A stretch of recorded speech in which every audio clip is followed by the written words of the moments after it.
آج اسی نور کا صدقہ ہے جو کل کائنات کا وجود ہے۔ اور کسی شاعر نے کہا ہے کہ کوئی آیا لے کے چلا گیا، کوئی عمر بھر بھی نہ پا سکا۔ کوئی آیا لے کے چلا گیا، کوئی عمر بھر بھی نہ پا سکا۔ یہ بڑے نصیب کی بات ہے، تیرے کرم کے ہے فیصلے۔ یہ بڑے نصیب کی بات ہے، تیرے کرم کے ہے یہ فیصلے۔ آج میرے آقا صلی اللہ علیہ وسلم کے مقام اور رتبہ کتنا اعلیٰ، کتنا اونچا کہ آج میرے آقا صرف آنے کے بعد نہیں، آنے سے پہلے بھی آپ نے سنا کہ کسی گنہگار نے اس نام محمد کے لکھے کو چوم لیا صلی اللہ علیہ وسلم۔ بنی اسرائیل میں موسیٰ کلیم اللہ کے زمانے ایک بہت بڑا گنہگار جس کو دنیا کبھی ایک بھی اچھا کام یا نیک کام اپنے اندر نہیں دیکھا، اور جب اس کی موت ہو گئی تو لوگ اس گنہگار ہونے کی وجہ سے اتنا گناہ کہ لوگ اس کی نماز جنازہ پڑھنا بھی پسند نہیں، لوگ اسے غسل دینا پسند نہیں کیا، لوگ اسے کفن دینا پسند نہیں کیا، بلکہ اسے اٹھا کے کچرے کے ڈھیر پہ ڈال دیا۔ لیکن اللہ رب العزت وہ عالم الغیب والشہادہ، وہ وحدہ لا شریک ہے، اس کی شان ان اللہ علی کل شیء قدیر ہے۔ وہ رب اپنے کلیم کو حکم دیا کہ میرے کلیم جاؤ فلاں کچرے کے ڈھیر میں میرا ایک بندہ پڑا ہوا ہے، جاؤ اسے وہاں سے اٹھا، اسے غسل دے، اسے کفن دے، اس کی نماز جنازہ پڑھ کر اسے دفن کر۔ سبحان اللہ۔ کہا مولا یہ بڑی عجیب بات ہے، دنیا تو اسے کچرے کے ڈھیر میں اس لیے ڈال دیا کہ اس نے کبھی ایک بھی اچھا کام نہیں کیا، ساری زندگی گناہ میں ملوث، لیکن تو کہتا ہے کہ بخشا ہوا، تو کہتا ہے کہ وہاں سے اٹھا غسل دے، کفن دے، جنازے کی نماز پڑھ پھر دفن کر دے۔ مولا یہ بڑی عجیب بات ہے، یہ بات سمجھ میں نہیں آتی ہے۔ مولا کون سی عطا ہے جو تو کہہ رہا ہے کہ بخشا ہوا تو اس کی میرے آقا کا مقام اور رتبہ کیا ہے؟ ابھی میرے آقا اس دھرتی پہ تشریف نہیں لائے، سرکار تو جہاں آنے والے ہیں۔ آدم علیہ السلام بھی آئے تو آپ نے فرمایا کہ وہ خاتم النبیین آنے والے ہیں، نوح بھی آئے تو وہ انہوں نے بھی یہی کہا کہ وہ آخری نبی آنے والے ہیں، حضرت ادریس بھی آئے تو انہوں نے بھی کہا کہ وہ آنے والے ہیں۔ یعنی آدم سے لے کر عیسیٰ تک کل انبیاء آتے رہے اور ہر ایک یہ پیغام دیتے رہے کہ وہ خاتم النبیین آنے والے ہیں، وہ آخری نبی امام الانبیاء آنے والے ہیں، وہ آنے والے ہیں۔ لیکن اگلی کتابوں میں اس آنے کا ذکر ہے، اور جس ذکر کو پڑھتے ہوئے اس گنہگار نے رات کی تنہائی میں اس کتاب کی تلاوت کر رہا ہے، اور تلاوت کرتے میں جہاں جہاں بھی یہ نام محمد صلی اللہ علیہ وسلم آتا ہے اسے اپنے ہونٹوں سے مس کر لیا، چوم لیا کرتا ہے۔ رب قدیر اس کی ساری زندگی کی گناہ کو نہیں دیکھا، بلکہ اپنے محبوب کی اس نام محمد کے چومنے کو دیکھا ہے کہ میرے محبوب کے نام سے اسے اتنی محبت ہے تو اللہ کی رحمت کو یہ گوارا نہیں کہ یہ بندہ چاہے گنہگار کتنا ہو، لیکن میرے محبوب کے نام سے نام پاک کے بدولت اس گنہگار کی بخشش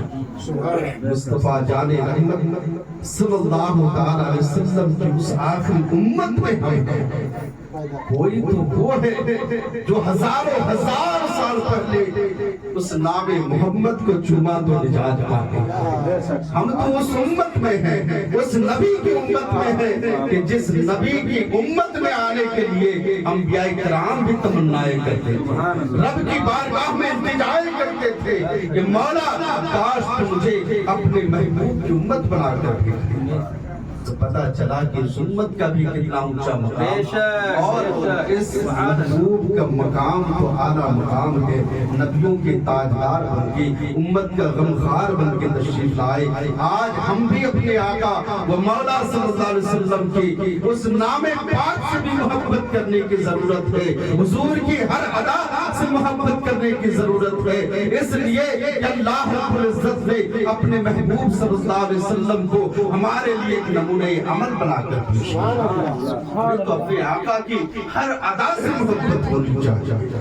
ہر چیز سے محبت ہونی چاہیے، انہی کے عشق کا دم بھرنا چاہیے۔ آج اسی نور کا صدقہ ہے کہ آج ہم بھی وجود میں آئے، یہ کائنات بھی وجود میں ہے۔ ہم اسی دیا کا اجالا میرے قربان علی ہے، اسی دیا کا اجالا میرے قربان علی ہے۔ اور آج اسی دیا کے ذریعے ہم نے اس نور کو پایا ہے، یہی وہ دیا ہے۔ آج نہ جانے یہ دیا نہ ہوتا تو آج ہم اس نور تک نہ پہنچ پاتے۔ اس لیے کسی نے جو کہا کہ جس کے سر کو نقش پائے اولیاء مل جائے گا، مصطفیٰ مل جائیں گے، اس کو خدا مل جائے گا۔ اسی دیا کا اجالا میرے قربان علی ہے۔ اور جو عاشق ولی ہیں ان کا کیا مقام ہے، سماعت کریں۔ ہاں اسی دیا کا اجالا میرے قربان علی ہے، انجبین عشق کا قبلہ میرے قربان علی ہے، نگاہ شوق کا کعبہ میرے قربان علی ہے، کہ جلا نہ پائے گی دوزخ کی آگ بھی اس کو، جلا نہ پائے گی دوزخ کی آگ بھی اس کو، جلا نہ پائے گی دوزخ کی آگ بھی اس کو، جس کے لب کا وظیفہ، جس کے لب کا وظیفہ، جس کے لب کا وظیفہ میرے قربان علی ہے، جس کے لب کا وظیفہ، جس کے لب کا وظیفہ میرے قربان علی ہے، جبین عشق کا قبلہ میرے قربان علی ہے۔ ولیوں سے محبت کرتے ہیں، جس سے وہ عاشق ان کے نام کا ورد کرتا ہے۔ آپ نے کبھی جنید بغدادی کا واقعہ سنا، کبھی غوث اعظم کے دھوبی کا واقعہ سنا کہ قبر کی منزل میں بھی گیا اور منکر نکیر آئے، جب پوچھا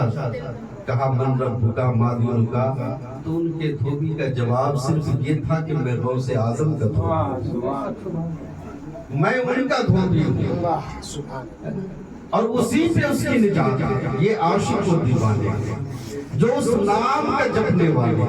اس نام کے رٹ لگانے والے۔ تو جو اللہ کے ولی کے اس ذات سے، اس نام پاک سے محبت کرتے ہیں، جو عاشق ہیں اسی نام کو جپتے ہیں، یعنی کہ صالحین کا ذکر ہی خدا کا ذکر ہوا کرتا ہے، اولیاء اللہ کا ذکر ہی خدا کا ذکر ہے، شہداء کا ذکر ہی خدا کا ذکر ہے، صدیقین اور نبیین کا ذکر ہی خدا کا ذکر ہے۔ آج اس طرح کہ اگر ہم کسی سے ملتے ہیں اور ملنے میں جب خیریت پوچھتے ہیں کہ آپ کیسے ہیں، کہا الحمدللہ، اور پھر کوئی کہتا ہے کہ اللہ کا کرم ہے، کوئی کہتا ہے حضور کا کرم ہے، لیکن اصل تو ہونا چاہیے کہ حضور کا کرم ہے۔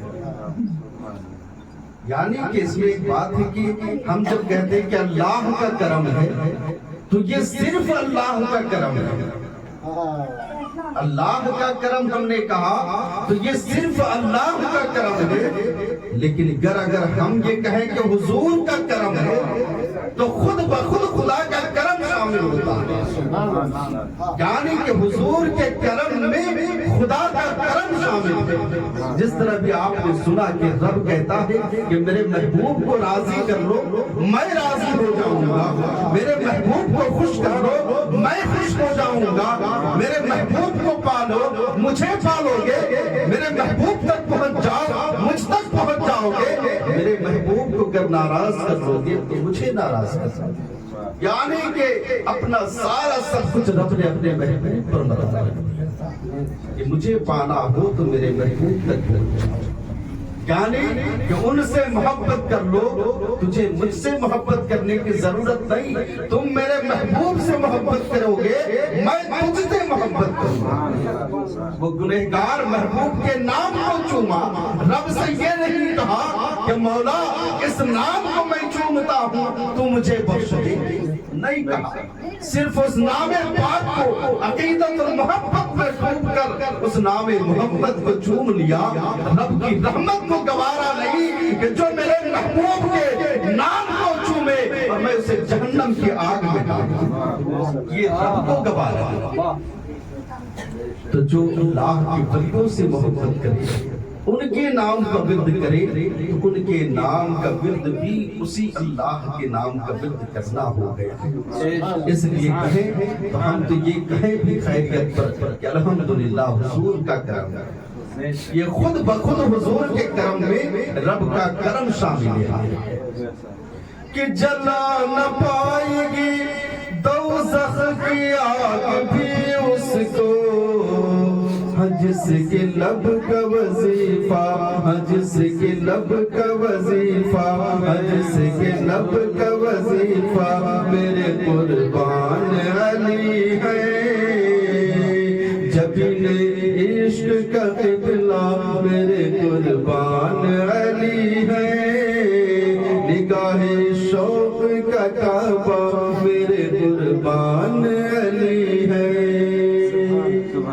نبی کے علم کے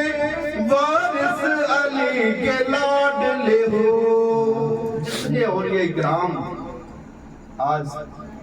اس سرزمین پر لیٹے ہوئے ہیں, باحیات ہیں, یا تو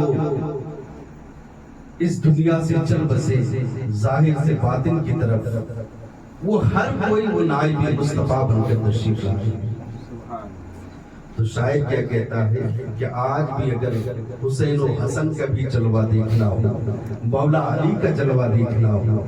خود اپنے آقا و مولا صلی اللہ علیہ وسلم کا جلوہ دیکھنا ہو تو ہمیں کہاں دیکھنے کی ضرورت ہے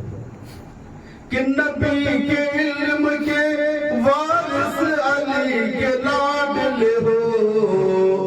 حسن حسین کا جلوہ, حسن حسین کا جلوہ, حسن حسین کا جلوہ میرے قربان علی ہے. حسن حسین کا جلوہ میرے قربان علی ہے. جبین عشق کا قبلہ میرے قربان علی ہے. نگاہ شوق کا کعبہ میرے قربان علی ہے. نبی جبین شوق کا قبلہ میرے قربان علی ہے. نگاہ شوق کا کعبہ میرے قربان علی ہے. جبین عشق کا قبلہ میرے قربان علی ہے. آخری شعر آپ کے حوالے ہے کہ جب ایک عاشق ولی, جب کوئی دیوانہ اس دنیا سے بھی جاتا ہے تو جانے میں وہ قبر کی منزل میں جاتا ہے تو عاشق کا کیا جواب ہوتا ہے, جو یقیناً دنیا میں رہ کر اولیاء کرام بزرگان دین سے, شہداء, صدیقین, نبیین سے جنہوں نے عشق کیا اور اپنی زندگی کو عشق میں گزار کر جب جاتا تو وہ کیا کہتا ہے سماعت میں کہ اندھیرے آج ہے کیوں اپنا منہ چھپائے ہوئے, اندھیرے آج ہے کیوں اپنا منہ چھپائے ہوئے, اندھیرے آج ہے کیوں اپنا